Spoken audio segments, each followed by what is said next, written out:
Fibre అంటే constipation కోసమే అనుకుంటున్నారా? Actually fibre overall health and gut గట్ హెల్త్కి చాలా ఇంపార్టెంట్. ఫస్ట్, ఫైబర్ హెల్తీ డైజెషన్కి సపోర్ట్ చేస్తుంది.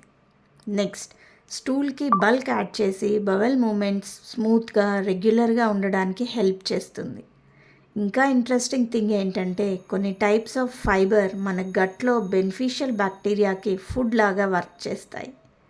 ఫైబర్ బ్లడ్ షుగర్ లెవెల్స్ని మేనేజ్ చేయడానికి కూడా సపోర్ట్ చేస్తుంది because it can slow down digestion and absorption. And some types of fibre cholesterol management and heart హెల్త్కి కూడా బెనిఫిషియల్. ఫైబర్ కోసం ఎక్స్పెన్సివ్ ఫుడ్స్ అవసరం లేదు. మన డైలీ ఫుడ్స్లో చాలా గుడ్ సోర్సెస్ ఉన్నాయి, like vegetables, fruits, whole grains, nuts and seeds, beans and dal. But one important tip, ఫైబర్ని సడన్గా ఎక్కువగా తీసుకోకండి. గ్రాడ్యువల్గా ఇంక్రీజ్ చేయండి అండ్ అడిక్వేట్ వాటర్ కూడా డ్రింక్ చేయండి. So fibre is not just about constipation. It supports digestion, gut health, blood sugar and heart health too.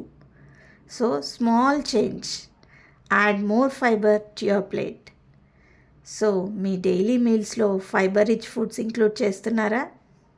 Comment fibre and follow Arogya Sakhi for more simple and practical gut health tips. Thank you.